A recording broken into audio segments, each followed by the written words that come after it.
Hi, welcome everyone to this special interview between me, the Stationery Cafe, and our amazing co-founders of PaperCon. So a little bit about myself. My name is April, and you can find me on Instagram as Penguins Creative. And I'm super honored and excited to be here today because last year I missed out on PaperCon because I'm all the way here in the US. So I'm actually really happy that this year it's been taken online. We're actually being able to share all these content with you guys wherever in the world you are. But even though remote, I'm really excited about the energy and all the fun content that you guys pull through and continue to bring to us this year at PaperCon Digital.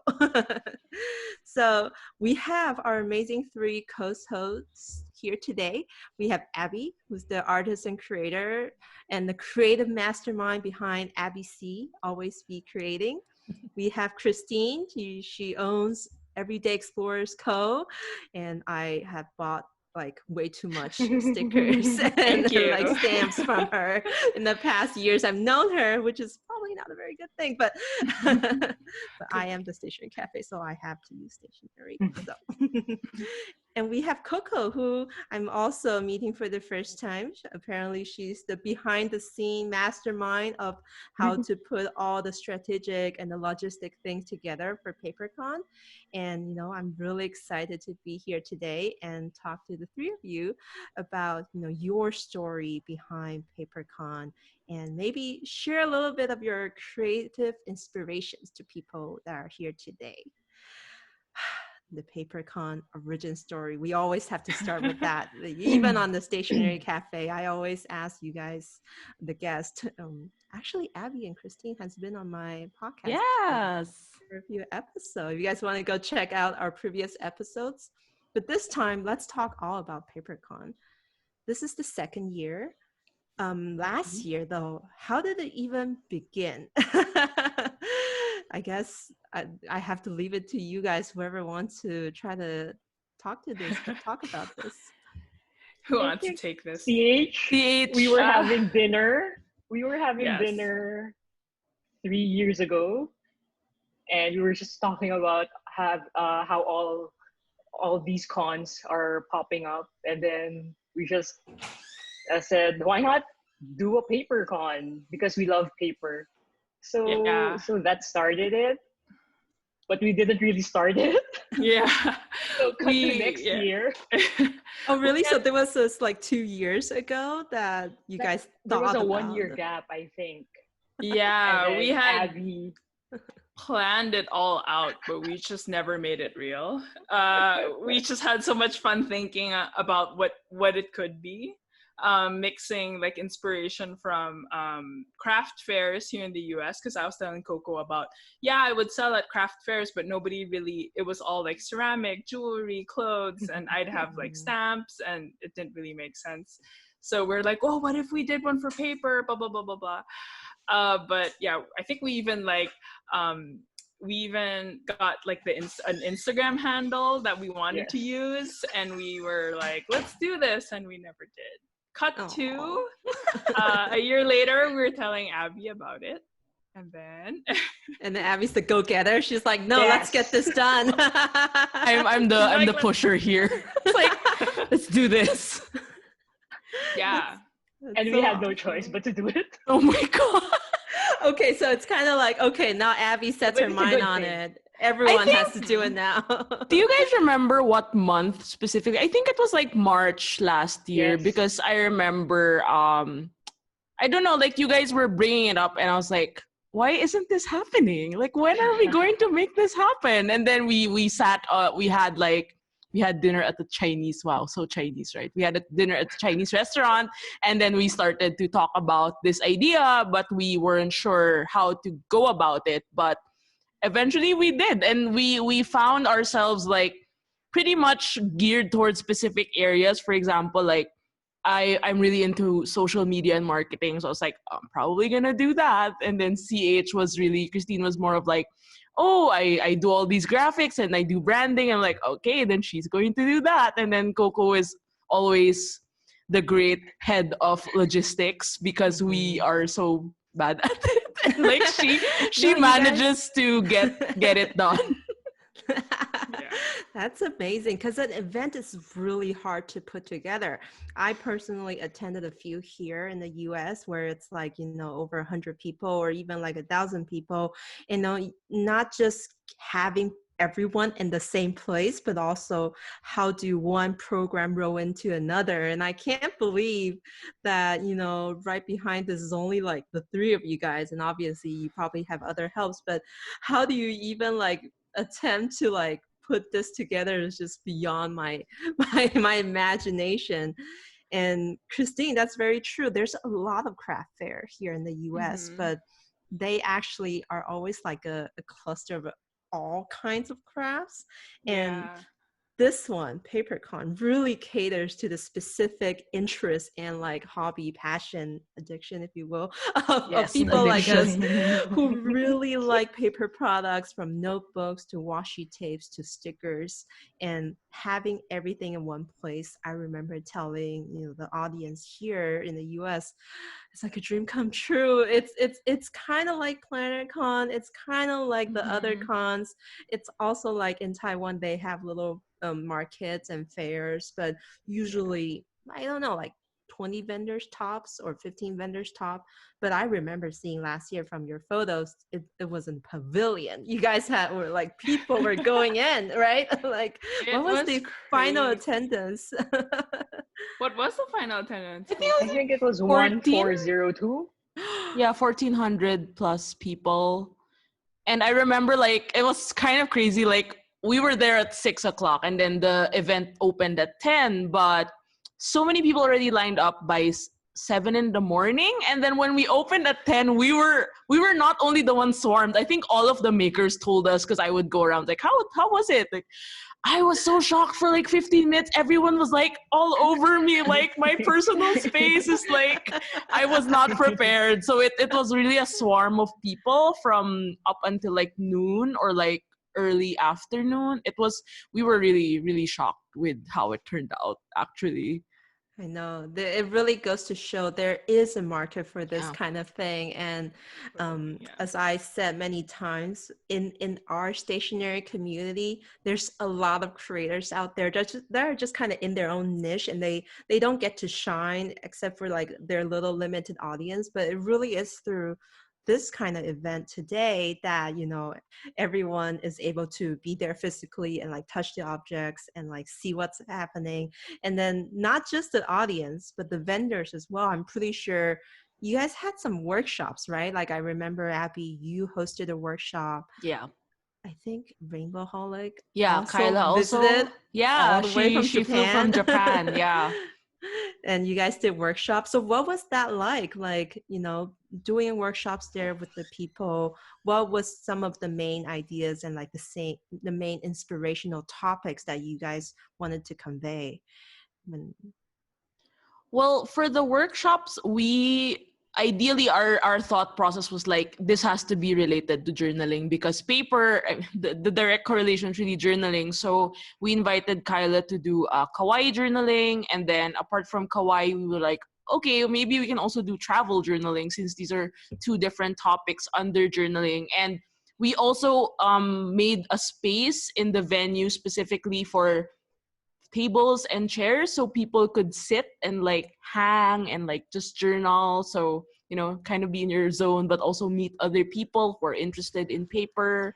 Some people have exchanged their hauls while they're like sitting there, and I think that was a great stuff they bought. Like, look what I got. Did you get this at this booth? I bought it here. Go there, get it. Like influencing everyone, like enabler thing. So it was great to see them. The enabling tables, if you will. I totally get that feeling, because when we have meetups there is really that meeting. Like, I think for many of us, we describe ourselves like journalers as introverts, but when we're in those settings, we're like, no, I don't know you, but look at this sticker. You need it. And you need the sticker. So I can totally see how that was quite the hit. But this year it's a little bit different, right? Like you guys, obviously, because of the current situation, no one can really go to big events anymore. But you guys still wanted to bring it online, and I think that was really impressive. So, what's the main difference this year for PaperCon? Like, can you give us a little bit, what kept you guys going through with the idea, and what do you want to convey this time with the creators and the makers of the Philippine market? Who wants to take this? I can share a little about our thought process. So if the first PaperCon was really for like the independent artists to kind of come together and show, I guess, their stuff. So stickers, washi, whatever. For this year, we were like, okay, how can we bring this online? And I know a lot of other events have tried to do some kind of online shopping, like online craft fairs, but we were like, this is a little impossible to do, especially in Manila, where I think logistics is a little weird because it's like, okay, how will they pay you? Like PayPal is there, but it's not as common. And then it's like, okay, do you have it delivered? So we were thinking about, okay, who are the people who attended PaperCon? So they were the paper enthusiasts. And I think a lot of those who had attended also kind of have like these aspirations to start their own like business or something paper related. Like they're creative, but they're like, wow, I want to be a vendor next year. Like how does this work? And I think it also kind of works sort of with the pandemic. Like people are home, people are making things, and we were like, okay, if we were to do some kind of programming that can kind of get someone ready to be a vendor for next year's PaperCon, which hopefully will happen in person. We're like, what do you need to know to start your own business? And so that's kind of the starting point for how we kind of thought of speakers, the programming, and all that. I love that. I feel like last year was kind of like embracing the love for all things paper, and then really getting to know the market and the people that come to these events. But this year you guys are kind of taking it one step further and then really connecting and building this community for the creators and the vendors, because everyone gets super inspired by these creativity when they comes to these events. But like, what is the next step for people to take away from the con? And I think that's kind of the main gist of holding conferences: the sharing of ideas, the giving of workshops, the inspirational talks that, even if they're not a vendor, how can they channel their inner creatives in their personal lives, or beyond the physical products that you can buy like anywhere, anytime. So I find that to be super inspiring. And for the three of you guys to be sharing, your knowledge in the industry, I would say, or just like the experience of journaling and like, putting products out there, fearlessly, I would say is the word in this climate. I think it's really cool. And I want to ask Koko, oh my gosh, this is, like I said, a huge event. Last year was crazy, 1,400 people. This year it's digital. And how could you even like start to think about coordinating all these things together? Like, can you tell us a little bit about what goes behind it? Maybe some organization tips. We all need that. I think it was easier this year. Because you don't have to worry about tables falling, like chairs collapsing. Oh my gosh. Yes. The ingress, egress, waking up early to set up. We've talked to a lot of creatives and makers this year, and they were very cooperative. Like, I think it's the love for paper. We were talking the same paper language.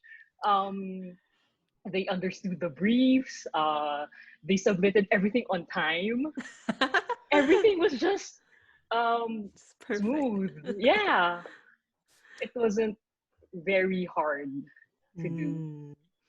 But I would assume like putting together the webinar, there must be a lot of like new tools that you had to learn and, overcome in getting people to, like, I would say probably almost more than 500 people again this year to come together and, you know, learn stuff from the people, and then everyone have to deal with like Wi-Fi issues, like connectivity issues, speaker issues, all the tech things, and it's totally probably a brand new experience from last year, I would assume. Yeah, it's really new for every one of us, and we asked help from a friend who is kind of an expert on that, so she'll be helping us with the tech stuff. But we're ready with the Wi-Fi, hopefully. I just upgraded the office Wi-Fi and to 50 Mbps so that we could stream, you know, make sure that we can all stream. That's enough. Yeah. I love it. So that's probably the most difficult thing you guys had to overcome this year, is just how to make sure everyone has a smooth experience, especially since it's online, right? Yeah, I love it. And Christine, I recognize a lot of your design elements in the promotion of PaperCon PH last year and this year. And then it was only until afterwards that I realized, hold on a second, wait, I see some of Abbey in there too. So like, I think the two of you should share like some of the story behind, you know, how do you come up with those logos, the icons, the marketing behind, you know, promoting the event.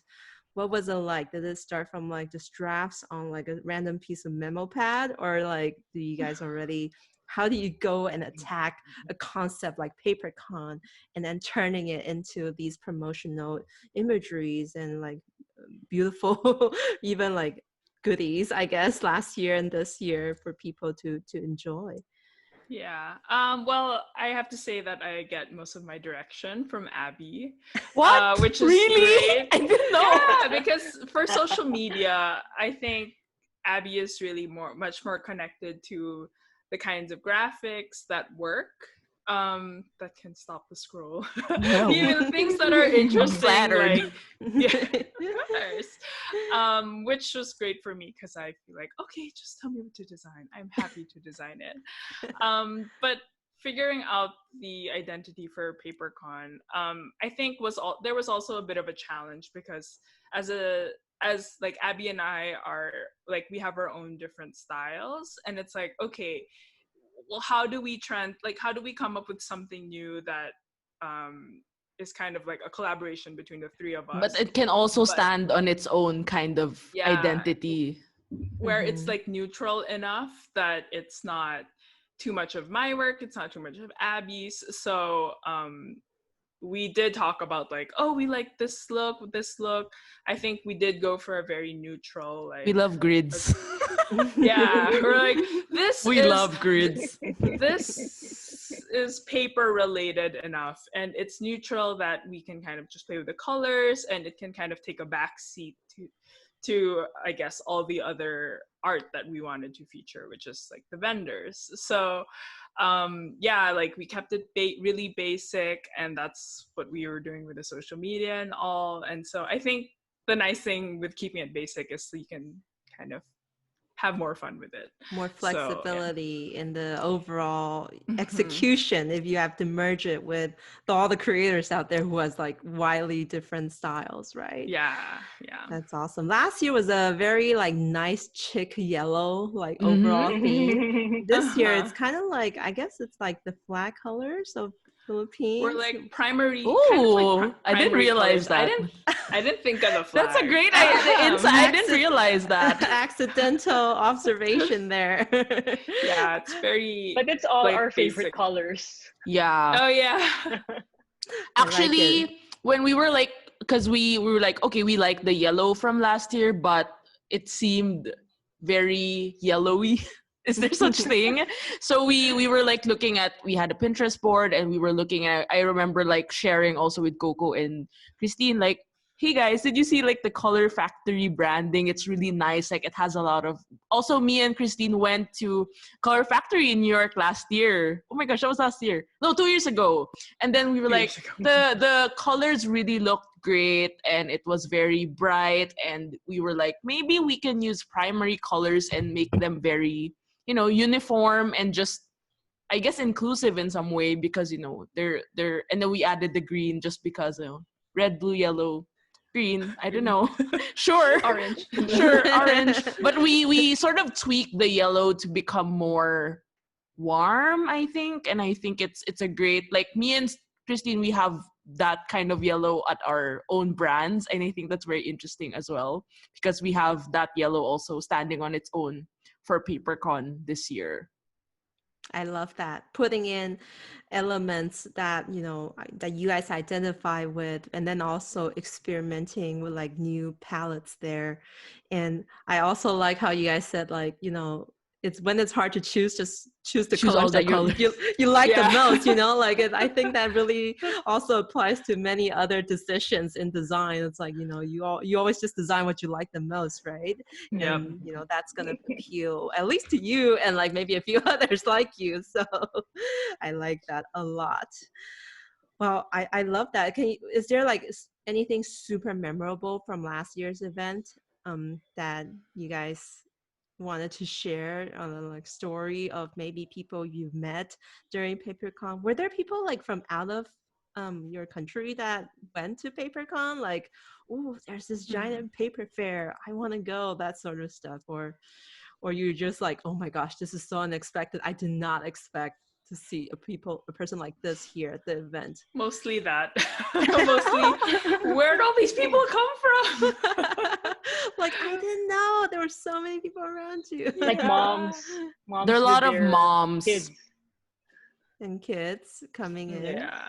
That's awesome. I think, yeah. I think with like the people from other countries, they have seen, I have a lot of like followers messaging me, but they were considering going this year because I guess they weren't sure yet at that time, like, oh, I didn't know this was a thing. And then one of my patrons now, she was like, I already put on my planner to go to PaperCon 2020. And then it's not gonna be happening offline. So yeah, I guess they were all looking forward to it. But I just said, maybe 2021 will be the year we will be back holding the actual thing. Hope so. One of my, I think. Oh, go ahead. I just think it would be so nice if I could go next year. But yeah, please come here. We will take you to all the stationery shops.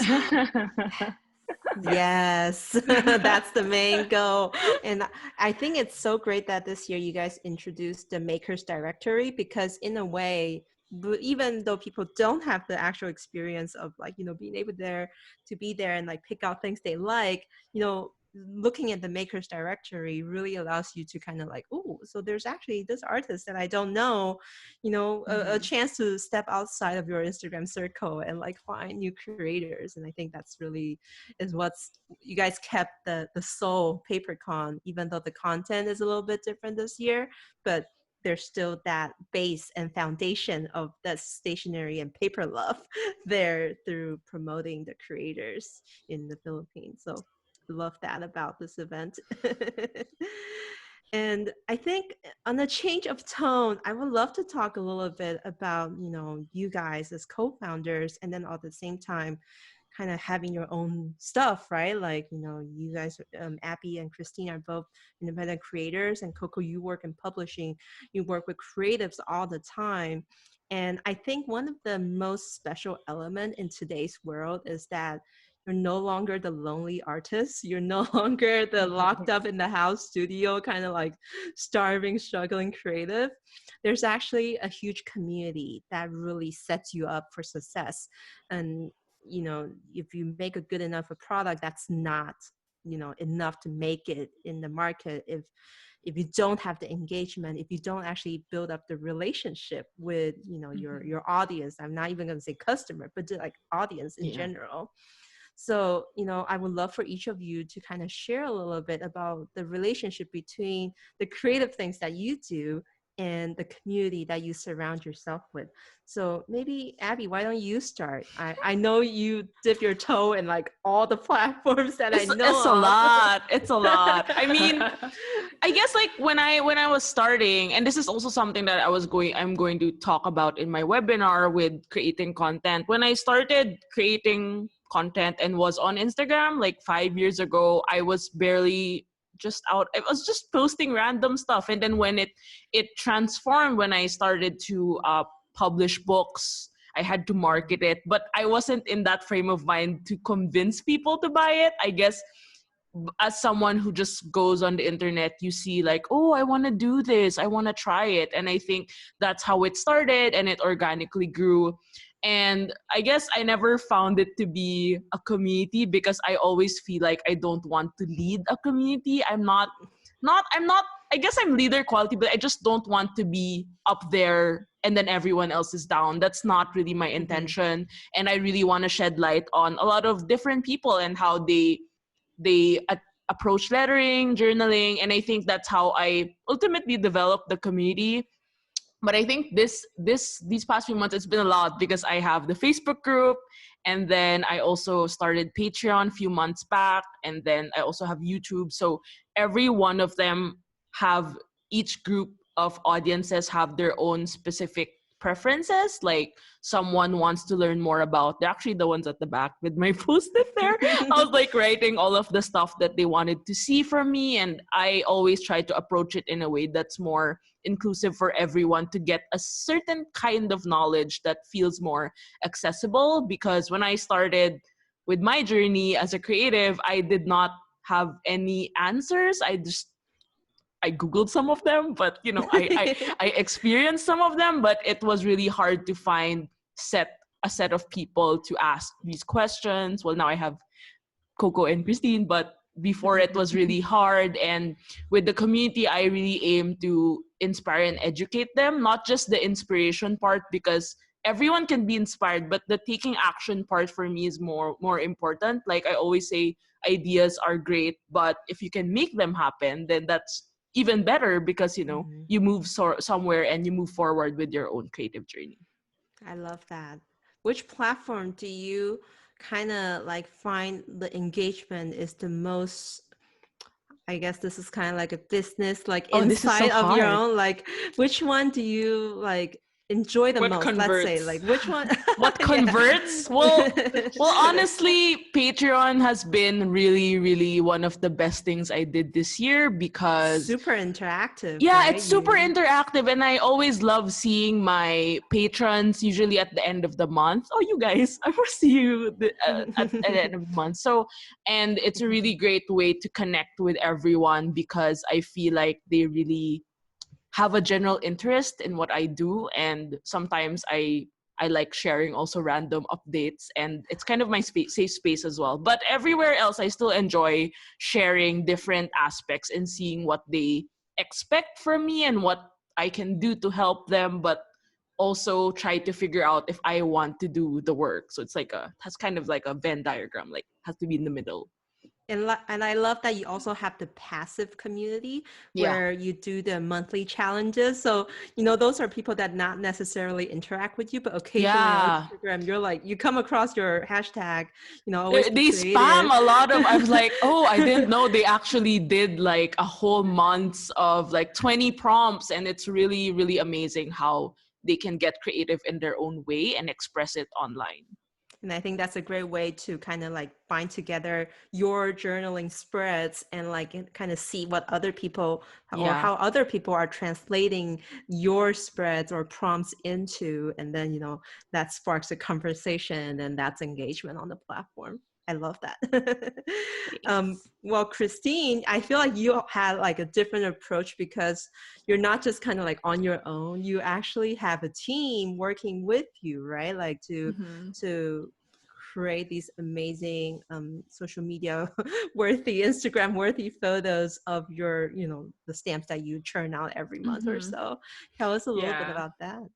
Yeah, so I think I take a lot of cues from the scrapbooking community, and a lot of how I've kind of seen brands, how they do it, which I kind of modeled my business after, is they find like creative, mostly scrapbookers, journalers, scrapbookers, and they form creative teams where it's like, oh, come and apply if you'd like to make projects with our products, and we'll give you free product every month if you come up with projects. And one of my goals this year, was to build up a team of a lot of the crafters that I either had on my team before, or crafters that I've been following that I really like their work. So it's been really great because like I've so far had the same team for the entire year. It's almost like starting January, and it's just so fun because it's like all the same faces all the time, and it's like, oh, I wonder how, like I'm starting to get to really know them, and like I know their personality, their family members who show up in their projects, and it's like it almost feels like a family because it's like, oh, did Lisa give her projects? Oh, what's happening with her now? And so all that I think forms the community, because a lot of my followers too will kind of look for the same people. It's like, oh, I love your project this month. So it's like people come back to look at their projects, and they're also on other teams with other brands at the same time. So I think our scrapbooking community is pretty small and tight, and that's kind of, it's all really on Instagram, where they share their projects and they comment and they just enable each other. And I like how it's not pushy at all. Like as opposed to some other as opposed to some other creative teams that are out there. Some of them, sometimes you feel like they're not really team, they're not really showcasing, but they're more of like ambassador, but like selling and like giving a code. But I never really got any of that vibe from your team, because it's always just, oh wow, she did this thing, and I don't feel like super enticed to like I have to get that stamp, but it's kind of like inspiring, like, oh, I can do this with this stamp that I already bought from you. So I like this kind of like, it's not a hard sell, but it's more of like an inspirational sell where, you actually think about the things that you have, and then maybe it gives you more idea, and then obviously eventually you might end up going back to buy that stamp again.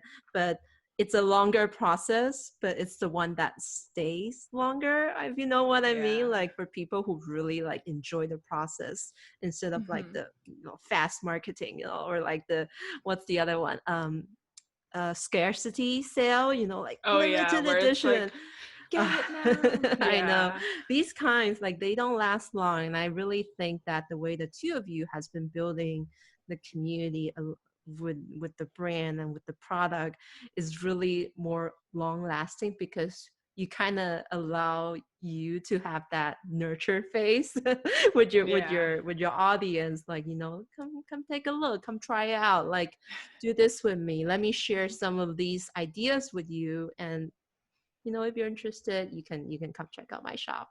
And I really I like your newsletter as well too, so they're really I also am subscribed. Well, I think a very important part of that community building is just to kind of show that you're human, and that I think the more that you kind of put a face behind what the business is, people really appreciate that.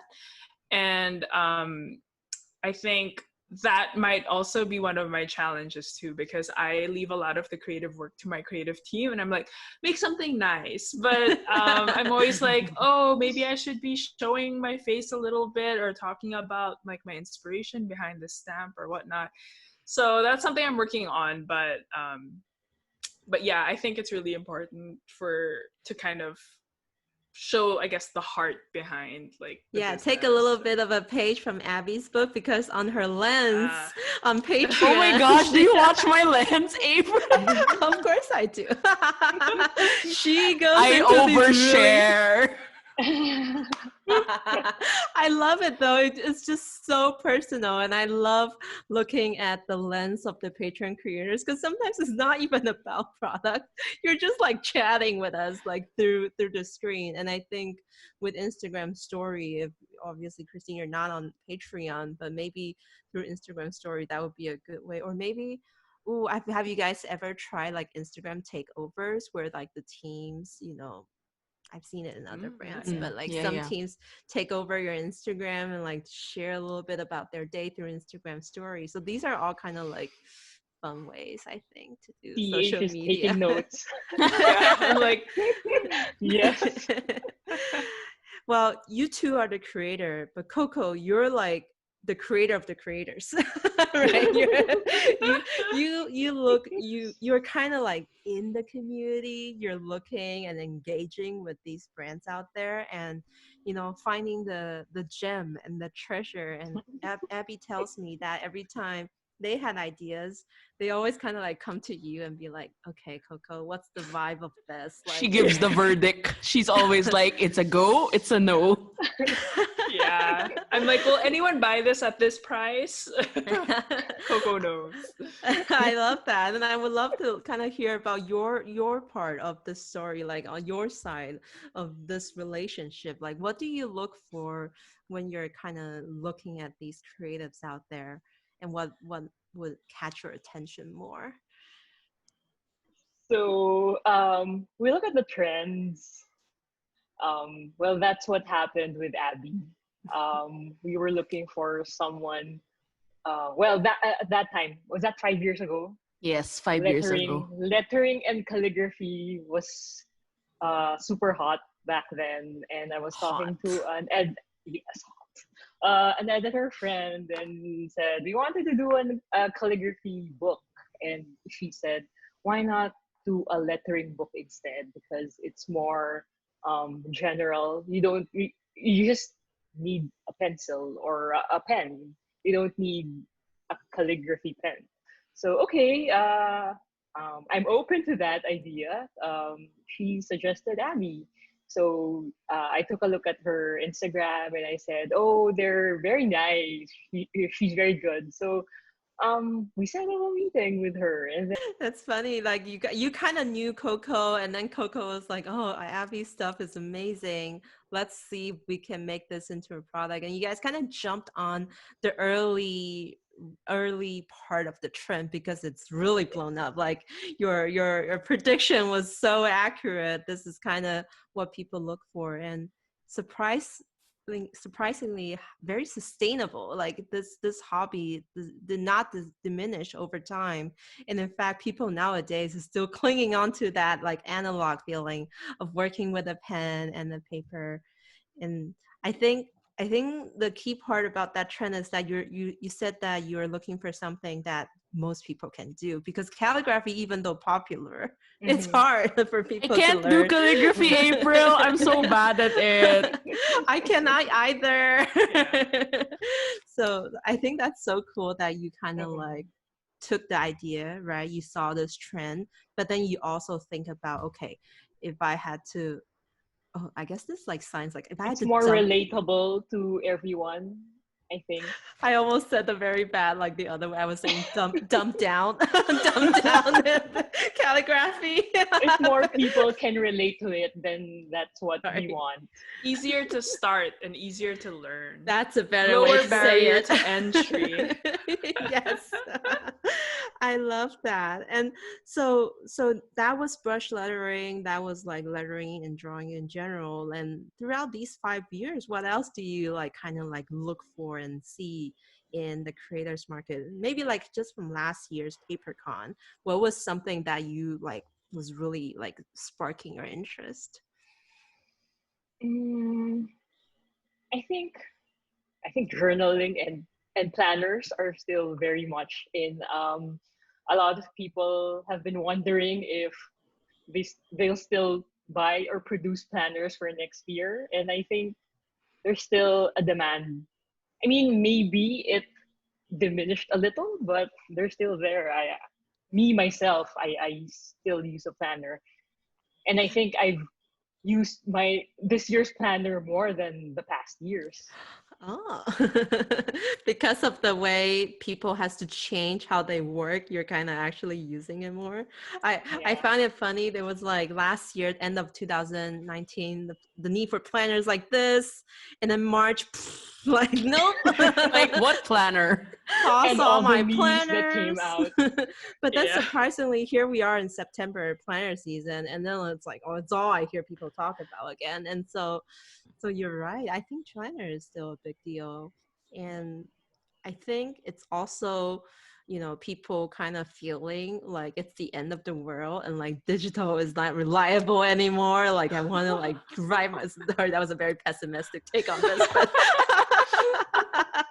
maybe that's me. Maybe that's me projecting. Maybe it's Plan more of for the the themes apocalypse. that change, the themes and not the products. Mm-hmm. Like right now it's more self-care, being introspective, but it's still planners, stickers, Stationery. That's true. Stationery. I talked to, in my previous episodes, I did a talk with Cute Things from Japan, a stationery store in Japan. And I love their shop. They're so amazing. Their stickers, oh my gosh. Anyway, sidetracked. And I also talked to Travelers Company came on one of our episodes. And the two of them, in the Japanese market, they talk about this. They said that stationery brands nowadays, this year, really stop going for the flashy things or like the convenience things that people would use when they go out, but they start to create more motifs and more illustration and more concepts of how to use the book at home, whether it's like reading books and taking notes in your journal, or it's like reflecting on like life's changes, like more observation on seasonality around your own family, around your own house. So it's really kind of reteaching, I think, people the way to live, like, or the habits that they used to do. And I found that super interesting. And then I guess in Manila right now, is the lockdown as intense? Maybe not as much as in the Not US. as much. But I think it's still, people still feel the same way. There's more restriction, right? There's more restriction on where you can go, the things you can do. Travel is kind of out of the question for now. What's that? I know, right? What's like that thing in the air with the wings. What are those, right? And my brand is Everyday Explorers. What am I gonna explore? Your house. I know. Your room. Four corners of your the room. yard.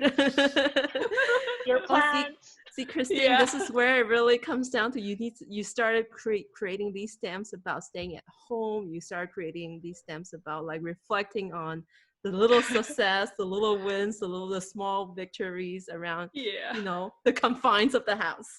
And sometimes that's kind of just what we needed to get out of bed the next day, like, totally. Oh man, the news, it's October right now. So it's kind of intense in the US, and we all needed a little bit of that sort of like, warm, fuzzy self-help, self-care feeling now and then.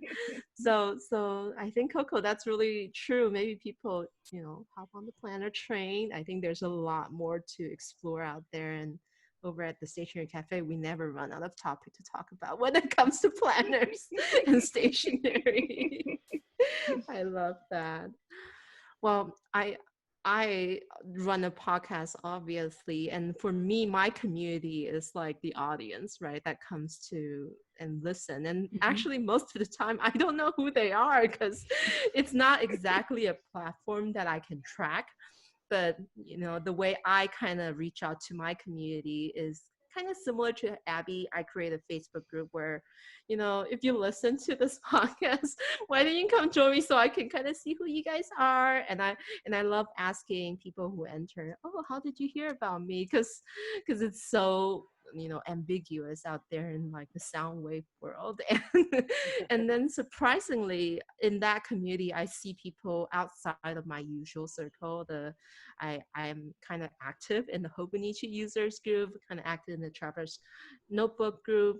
kind of active in kawaii journaling at Rainbowholics group, but like I see people who are like, you know, men who's using journals. I see like some people from Saudi Arabia, and I'm like, whoa, these are kind of interesting demographics that are listening to the podcast.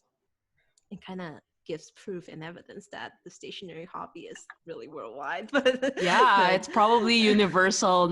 It's just like not many people are just, you know, showing it, but I guess they're generally interested in paper and stationery and planning in general. I know, right? And I think one takeaway I have for like running the community through the podcast was actually not really the community of the listener, but the community of creators. And I think that's kind of what you guys did last year with the PaperCon, is like you gather all these people together and then have everyone be at the same place. And suddenly I'm like, hey, let's do a collab. Like, hey, do you want to like design something for my sticker and I can design something for you? And I love the cross-pollination that is happening right now with, you know, ironically, when everyone's so far away from each other, we're kind of closer in a way with these kind of like outreach between creators. And in PaperCon, especially right now, you guys are reaching out to people who wants to learn how to, you know, jumpstart their business. I also got to, you know, learn a lot about creators like you guys by having you guys onto the podcast. And I think that's a tip people can take away if you're thinking about, you know, building your brand, doing collaboration, is to reach out to the circle of people, not just people you want to sell to, but also people you can partner with to, like Abby and Christine, solve each other's problem. Have a person like Koko there to give you like the judgment, like at the end of the door, like, no. Yeah, we learn from each other. Yeah, we learn. Actually, I met Christine through Koko, which was super random. Koko was like, oh, Christine is home for the holidays. Do you want to join me and meet her? I was like, okay. I was deep inside. I was like, oh my gosh, I don't know Christine, but she's this really cool girl from California, and she designs a lot of stuff. Super funny. And then now we're working together. So it's great, because I think also one of the things that I get from a lot of creators and makers is, personally, I reach out to most of them on Instagram, like when they follow their work and they get a bit intimidated, like, oh my gosh, Abby is following me. I was like, yeah, but it's because I support your work. And what these makers don't realize is you really need to reach out and find people that you can have as like a mini support group, or people you can count on.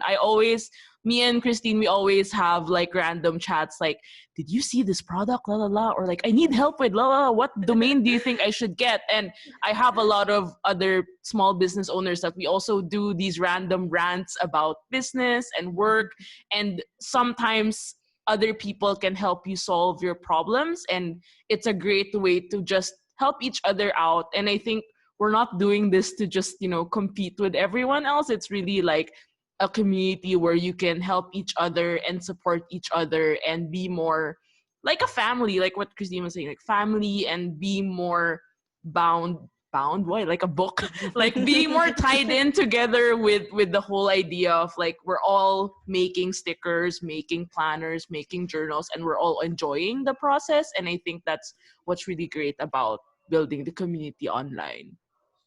And I think that you touch on the really important fact is to not be afraid to reach out. Like the story between Christine and I was like shamelessly, hey Christine, I really love your stamps. I'm going to PlannerCon this year. Can I like hop in? And like somehow I ended up helping your stall that first night when it was selling, and I was just like loving it because I get to experience it, the whole vibe of being in like the vendors day, and I was like, so fun. And I mean, from like my point of view, I was selling by myself, and so I'm like, yes, please, I would love the help, because like sometimes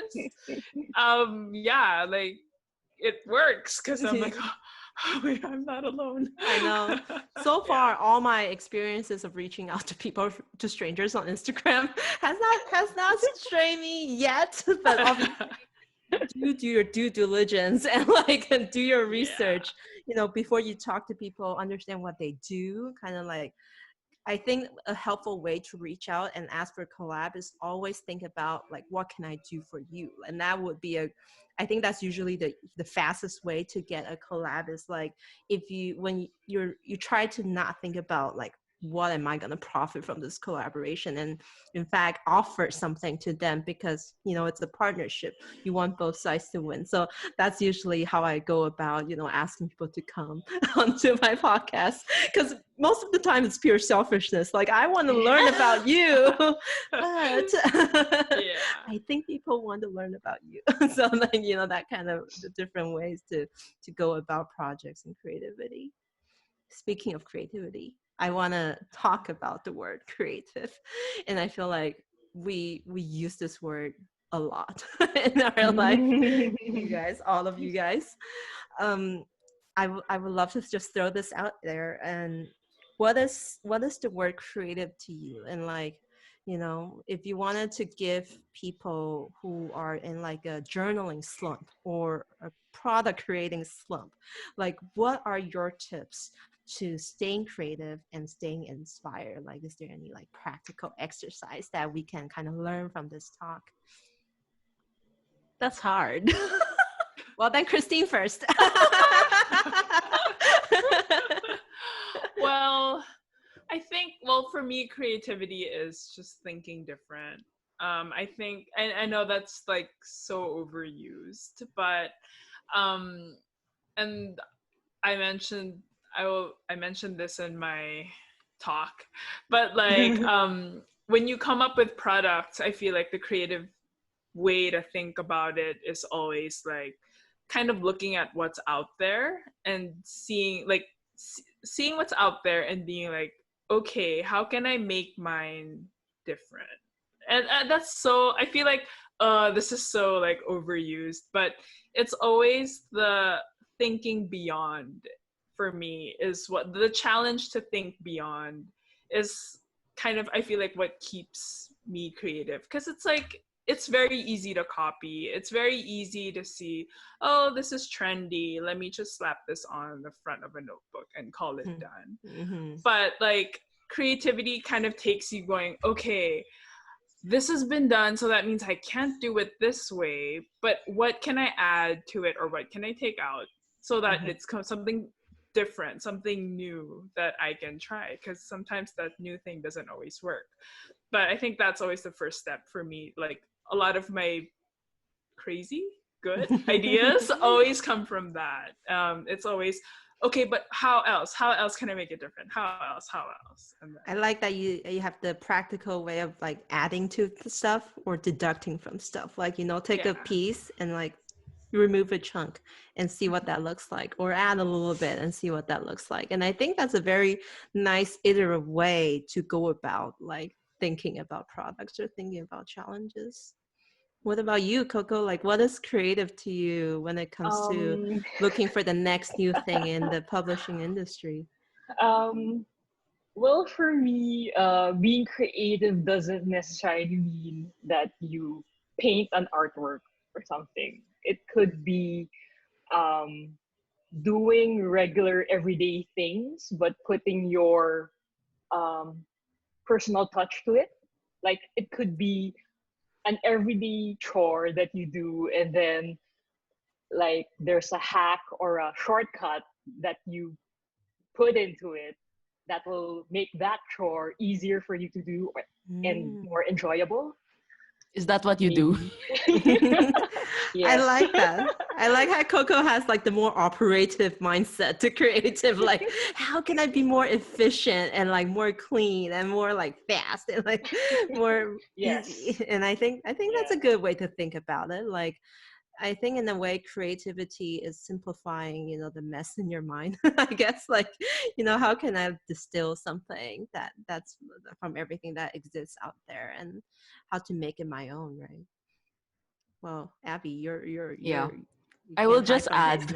I'll just add. Actually, for me, Koko is really great at dressing up. Wow! Like she has a really great sense of fashion. Because so I think that's one of her creative outlets. Yeah. Anyway, for me, actually, when I was thinking about it, it's more of I'm a very curious person. I am probably the person I know who overuses Google all the time. Like when I open my phone, I Google every single thing, even like weird questions. I look for answers on Google. I know that's bad, but sometimes I just need that sort of like answer. And because I'm a very introverted person, I tend to be alone a lot in my thoughts. I don't know. I guess one of my hobbies is thinking. It's not really a great hobby because I'm doing yoga and like lying on the mat, and all I do is like think. I can think of like 50 ideas in like 5 minutes. That's a good thing, but also it's a bad thing because my brain is just really overwhelmed and loud. And because of that, I find that my curiosity drives me to create things, and my curiosity drives me to think of new concepts and ideas. And I recently took a Strengths Finder test, and one of the key things that is I'm a learner. So I like learning about processes, which is true because I always I read up on a lot of artists, scientists, professors, what they did in order to make their career move forward. And I'm very interested in that. And I remember when I started YouTube, I had no idea how to film videos. I was dreading it for like a year. And then now I've become more comfortable with it upon learning. So with that, I also gather a lot of the ideas that I have in my head and try to put it out there and see if people want this idea and how they're going to take it and replicate it.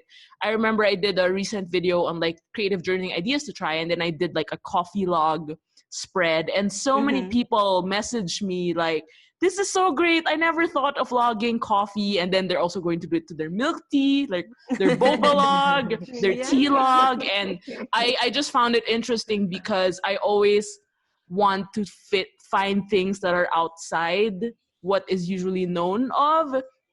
For example, with journaling, I can always just journal a certain way, but part of me is like, there are things that I can still explore. I can journal about history, about tea, or about books or stuff like that. And I think it's a great, it's in some way it's nourishing for me because I dive into the things that I'm generally curious about, and other people also like resonate with that in their own way. And I also am a big film geek.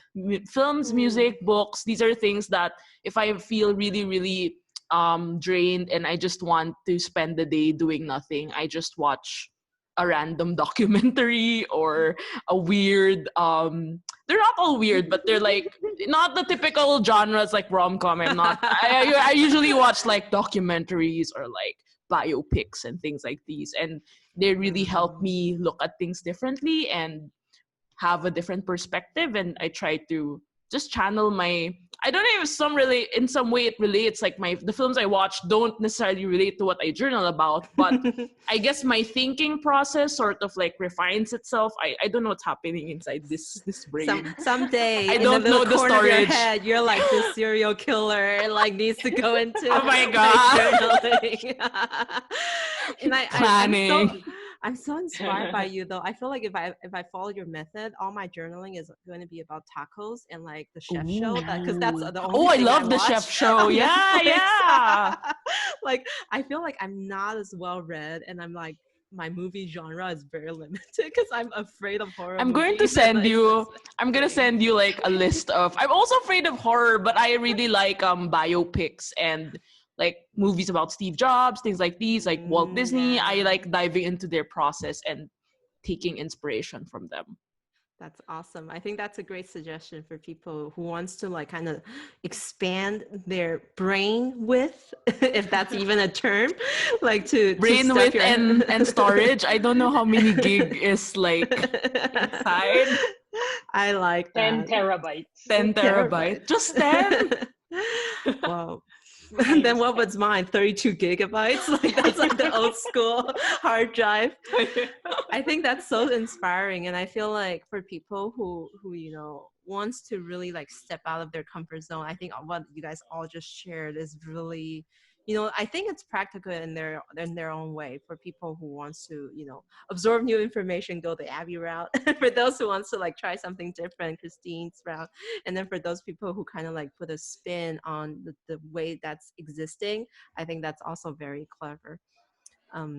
Should I share mine? Yes. I feel like mine's kind of insignificant compared to you guys. What? I feel like, cause see, I don't watch biopics, and and I'm like not a designer. I'm just like an everyday lady here. I'm like not a designer. And I don't watch biopics either.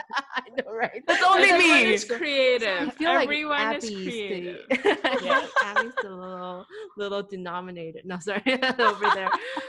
Well, for me, I have like 2 tips. One is super, maybe way too practical, but I love scouring Google Trend, and this website called Exploding Topics. I learned from it through marketing, because that's like kind of like my background, and like it's all about these people having all these hacks to how to come up with the next great article. So they use these 2 tools, Google Trend and Exploding Topics, and these are like the website that basically scour the entire internet and look for ideas that are rapidly trending but not really exploding yet.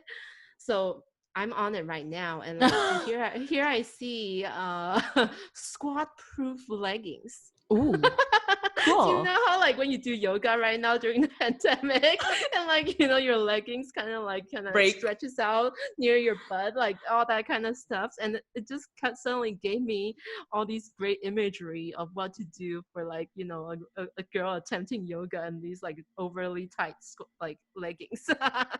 So that's kind of what I do on a practical sense, like how to get new ideas, because some of these are not really super relatable to journaling. There's like sleep gummies, whatever that means. Oh, those are the ones that have melatonin, I think, that make you sleep. April, have you tried keywordseverywhere.com? I have to try that. I've never. It's a plugin for Chrome, and that's how I look up on like keywords. For example, if you type lettering, and then what else comes out after that? Yeah, these kind of stuff. Like you love marketing. SEO related. So those are like my practical tip, and then I am my definition of creative, the more pedestrian one is is that I feel like creative is just doing something that gives you joy, like that's something that you don't normally do. Like you don't have to be so extreme as to do something that no one else has done before, but like for me it's like if I try my friend's layout today that I'm not comfortable or used to do, and then if I have fun doing that, then that's kind of a creative expression in that little moment in time. And then like, obviously this accumulates, but the key is to keep doing things that you don't normally do, right? So, and I would even like suggest like go to all these Instagram influencers, if you will, that you really admire, and try to not outright copy the entire spread, but just kind of like, try to imitate a little bit of this element, a little bit of that element, and then eventually your hand and your brain get used to doing something that you're not used to, and they no longer become unfamiliar, and then they start to become your own, and then that's when the creative part explodes, because then you're like, all right, now I can use this medium to work with this sticker, to work with this washi tape. I'm talking only about journaling spreads right now. That's what I do. That's totally fine. But I actually agree with what you were saying, because also, for example, if you buy stationery, there are a lot of different themes, and with your eye, you're being creative in putting all of these elements like stickers, washi. How will you know what's the best washi or sticker or color that is great for a certain page? And when you do that, it's so satisfying when you look at it like, wow, I'm creative, because that takes a lot of, technically it's called art direction, but it's kind of the same. Yeah, it's art direction. I have a lot of hand gestures. I'm very known for that. So yeah, it's art direction because creative direction, because you plot these elements and see how they work, and it's a great way to explore your creativity also. And I think an important part is it doesn't have to be applauded by anyone. Like as long as you really enjoy doing this on your own, you don't need other people's acknowledgement that you're creative. Like what you do on your own every day in your own journal should be a representation of like your own creativeness, and you should embrace that. And then so that one day when you do come out with product for someone else, you know, you can proudly say that, you know, I'm practiced in creativity. Like I've been there before. Like I don't need anyone to judge me on creativity level 0 to 10.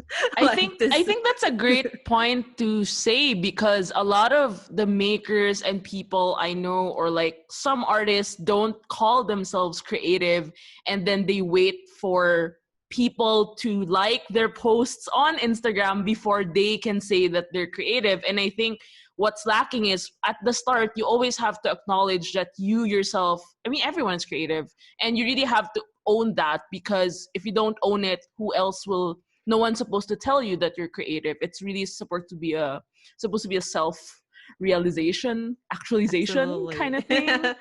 Or acknowledgement of your own existence. This is like very like self-existential right here. CH should do like a stamp like that says like, I am creative. Good one. Okay, thanks for the I'm idea. an artist. I'm an artist.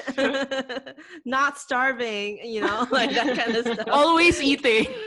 I know, I gain weight. This pandemic, I'm super creative.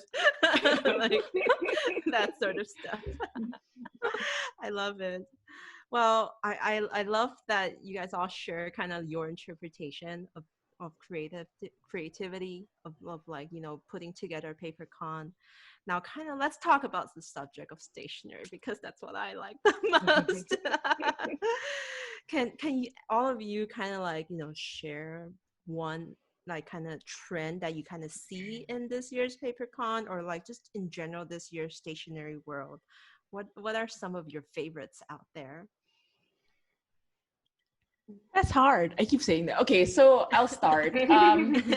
One of the things that I'm gonna get my stuff here. One of the things that I got into since the quarantine was actually collage. I don't know how I got there, but I just saw a lot of collage kits online. I was like, I want to do collage. So I did digital collage. And then eventually I found my own photos, and from my own archive, so many travel photos, drawings. I didn't know what to do with them. So I decided to make my own collage kits. So I've started to sell them online as well. Like they can cut and paste. And I think there is a great novelty to collage, because if you don't want to do it on analog, you can always use Photoshop or Procreate to do it.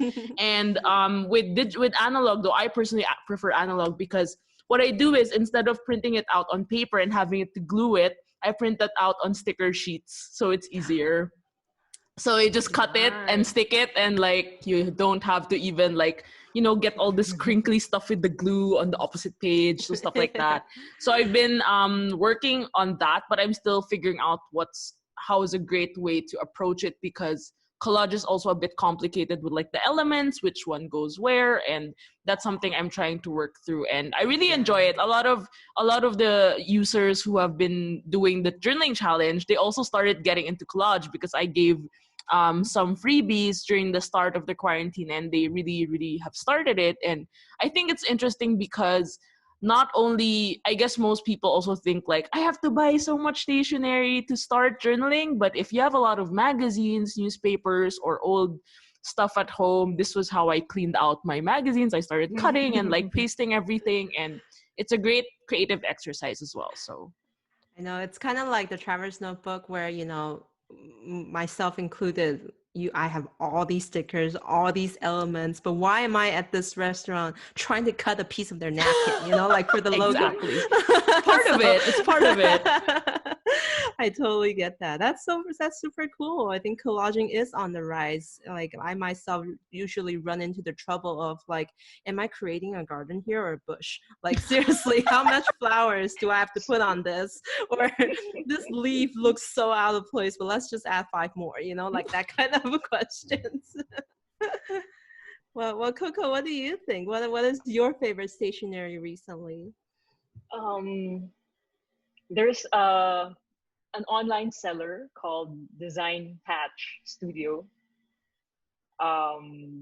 She makes cards, flat cards, greeting cards, journals, and note to-do lists on notepads. So I like her choice of fonts and Oh, colors. that's interesting. Is it like kind of like a memo where you can like rip out and like use a lot? Yes, yes. Ooh, those are So super. she has weekly planners on those pads. Oh, that's great for like a on the desk sort of like, to do thing. Mm-hmm. That makes sense. We always think about like writing like to-do lists in our planners, and then we end up like writing them with really ugly handwriting, and then we start to hate our planners. So I think that's a great solution. Every week is a new chance, beginning. a new beginning. Like I had this last week. I like that. And of course, there's Abby and CH's works. Our number one fan. I know. That's a given. That's a given.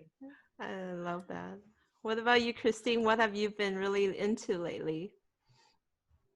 I think like I guess mine is a little more scrapbooking related, but still paper. But I just see kind of the trend going, like people are working smaller and doing simpler things.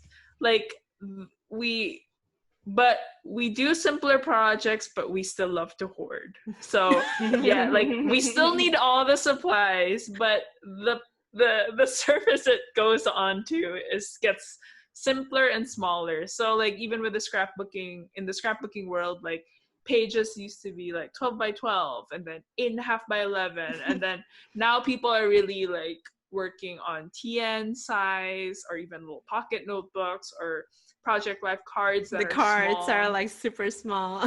Yeah, which I like because it seems less daunting, and like you can start small and then just go on from there. Like it's easy. If you make a mistake, it's fine. So I feel like the trend that I see, at least with like documenting, journaling maybe, is like simplifying, but with all the things. I heard somehow that your planner for next year is also a simplified version of yours this year.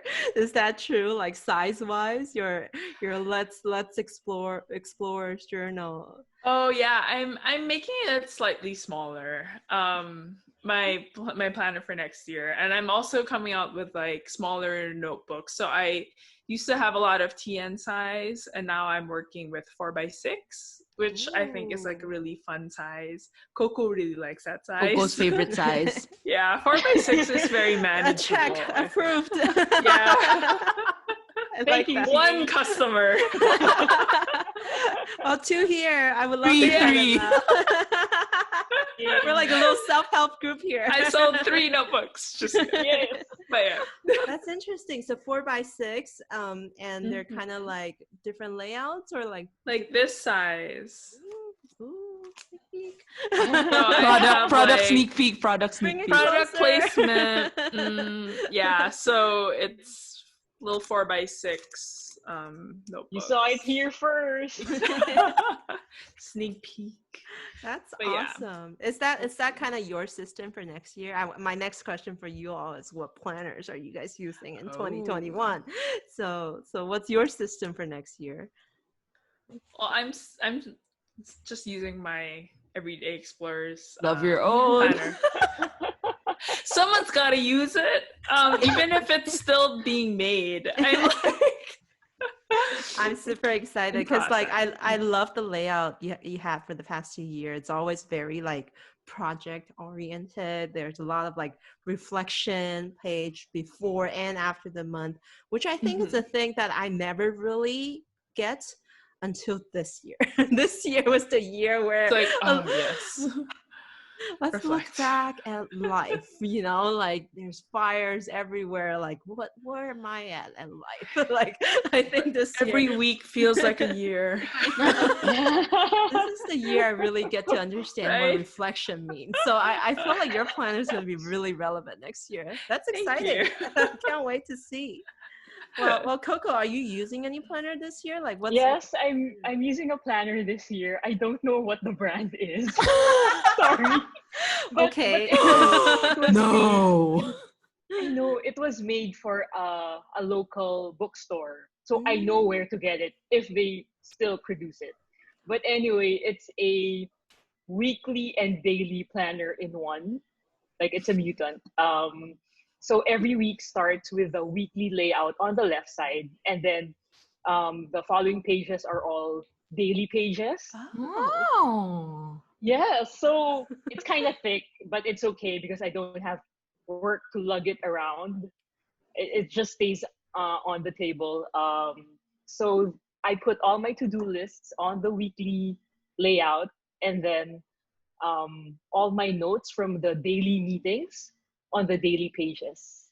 So it's a planner notebook for me. I want that planner. Me too. Really? That sounds so interesting. No, because oh my gosh, April, you're gonna hear it first also here. So Yes. what I'm planning to use next year is actually the Hobonichi. Stationery Cafe exclusive. So I got an A6 for my creative journaling. So I got the day free, but I have watched so many videos on Hobonichi for like I think that was a full weekend. I was messaging my Hobonichi loving friends like, guys, I have made my decision, and then the next day, guys, I have made another decision. So it was really like I had to really justify every single thing that went into the idea of it, because I used to do a lot of bullet journaling and also did a lot of I'm using Everyday Explorers currently, and next year I figured that I might want to try logging my work daily. So I got the cousin in A5, and since I know it's so intimidating, I already listed down every single thing that's going on each page. So you have the calendex, the monthly overview, and then you have the week vertical view, and then the daily. And I'm thinking, because my issue is I have a lot of micro tasks that cannot be done unless I write it down. Even sorry CH, but it doesn't fit your planner anymore. Like the boxes are all like it's too much. It's too many tasks. It's too many tasks. So I also wanted it to be a way for me, since as I mentioned, I'm generally a curious person. Sometimes I Google random things. I don't know where to put them. So I was thinking maybe this daily log will help me like more of compartmentalize my thought process and work process, because I really have a lot of notebooks. Like I have a notebook for webinars, I have a notebook for ideas, and why not just have it in one page for that day? So that's the whole thing behind it, but we will see after 6 months if it works. You'll find out on my YouTube channel. Or maybe just in 3 months, you're like, this is too much. I know. Then I'll just convert it to a creative journal or whatever happens. So I love it. Future Abby will think about it. I know planner, surprisingly, see how much we talk about it. It's like it's a kind of like a thing we're kind of like benching our life's plan on. Like I feel like part of the process that people who listen to the Stationery Cafe would know very well is that it's like we're trying to plan out how we want to be in this planner. We're not really making the planner work for us, but we're kind of working for the layout in a little bit. I don't know if that's like a good way to approach it, but whatever, we have fun. I think you have to find like a little like good relationship with the planner. I mean, it's kind of like a risk. True. It's kind of like a relationship. Where you kind of like, you're like when you're meeting, you're getting a Hobonichi forever. You don't know if it's going to work for you. It's part of the risk of buying it. How committed are you going to be? Wow, you made this like a little love segment. But I think that's a great way to think about it, because planners it either can work or it can't. So there's that question that you only will find out until you use it eventually. Yeah. And it's so such true. a disappointment if it doesn't work for you. Oh, the pain. Crazy. The heartbreak. And you have to look for a new one and then start all over again. I know. I talked to my friends about that relationship of me and like my 14 planners. Like, oh my gosh, yeah. Yes, let's talk about your 14 planners. So first of all, they're planners, but they're also notebooks and they're also journals. I have an episode all about it. I think it's like episode 24 or something. I don't remember, but there's one where I talked about it. But I feel like, yeah, how do I like? Am I like 1 feet in many boats at the same time? Like, this is what I'm doing here? But honestly, for me, it's really like going back to what I said about being creative. I think it's the same way too. If I enjoy it while I'm using it, then it's worth it. And then like that moment defines the worthiness of the journal. Like the blank pages that I leave out doesn't define it. It's like if I ever had fun while doing it, then it's a good journal. Mm-hmm. If I leave it empty for the next 6 months, that doesn't matter because it gave me that much joy in that like 3 days or like a whole week or whatever. And so I that's like how I'm gonna approach this relationship. Like we sure have fun. It was fun while it lasted. Yes, that's a great sentence for me and my journals. I need to put down the tagline of my Penguins Creative account. That's funny. Well, I think last question to wrap up this seminar. I would love for each of you to kind of recommend to us, one of the Filipino artists or creators that, is attending this workshop or like is part of the PaperCon family last year or this year. Like for us who, too lazy to browse through the makers directory, give us like a quick name so we would go search for them and then like see the other people around them. That's what I'm thinking. Why don't you start, Abby? Okay. Well, I'm kind of biased because she's my friend. I would recommend Practical Magic. She is actually, it's not purely stationery. It's actually she's a tarot reader and she started to get into tarot and she does like readings, and she also gave a webinar earlier, like 2 weeks earlier. And actually it's because of her that I got into collage, because I saw her first deck of cards were designed with rookie collage kits, and it's great because I have some of they're really tiny though. These are the stickers. So what's great about it is when you get the deck, you also can get stickers and you can use it to journal about what you draw out. And I've always been interested in tarot, but I found it really intimidating. And because she released this set of cards, and then now she's branching out to different oracle cards, and also she released a local one, which I really enjoyed. It's called PM, Practical Magic Pinoy deck.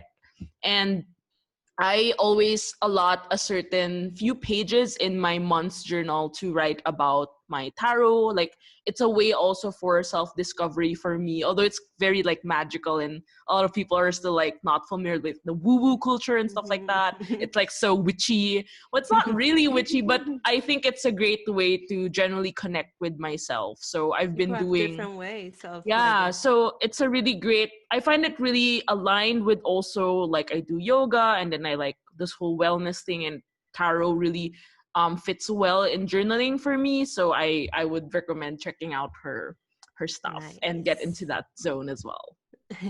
That is a great recommendation. Well, how about Koko or Christine? Can you guys? So one artist that I really have been loving the past few years is Kit Kat Lastimosa.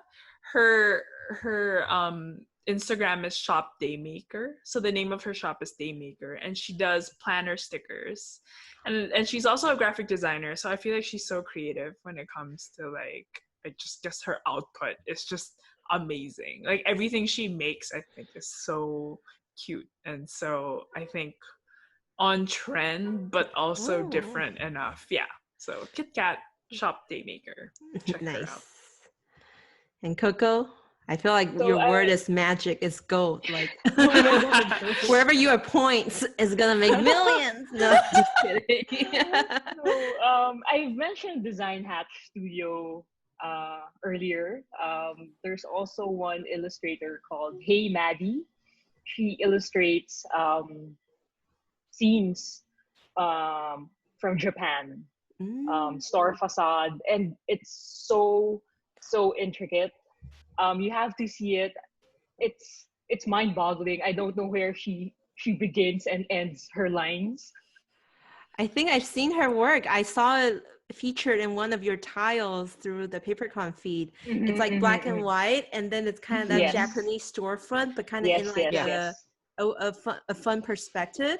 I know, it's amazing. That's like, it really is so detailed, and it just has that like those little fun snippets of like the whole scene. Slice it, That is really like fun to discover as you look at the picture more. That's amazing. It's Hey Maddie, right? Wow, Yeah. I gotta check that out again. Well, this has been super fun, and I'm really glad you guys were able to share kind of your insights, like your learnings, your tips. And, you know, I'm really honored to be here and talk with you guys about all this. You know, I love probing into everyone's like creative and stationery hobbies. Dr. Wu. So this is April from Stationery Cafe, and we're a podcast about all things stationery. I'm based in the US, but all I talk about is Asian stationery. So, well, and a little bit of other ones too, but like generally, we kind of like make fun of it as like, it's like a virtual journaling, cafe journaling session with everyone in the world. Like if you can't be here with us, because hopefully like our chatter, what do you guys call it in the Philippines? You said you and Abby, you and Christine said you guys like chat and journal. What is the phrase? Chisme, cuento. Chica. Chica. Chica. It's kind of like chica. Yes, it's kind of like that. It's like chatting with your friends and just talking about new things. So that's what we do here. And you know, some enabling goes on, you know, in these conversations. Just some. A lot. Just some. It's a lot. I hold zero responsibility for what you put in your shopping cart. That's what I need to say. And you know, we have candid conversations like this with other creators as well, and sometimes with brands and with shop owners. And you know, we have a lot of fun discovering everyone's behind the scenes story. So that's really what the Stationery Cafe is about, is for everyone to, you know, get to peek behind the scenes and then see that, hey, that beautiful Instagram worthy photo, I can do that too. Or, you know, it's not as intimidating as it seems. Well, this has been super fun, and I hope you guys all enjoy the rest of PaperCon, and you know, look forward to listening to all the fun conversations that's going to happen, and maybe tune in to the Stationery Cafe. Bye. Bye. Thanks. Thank you.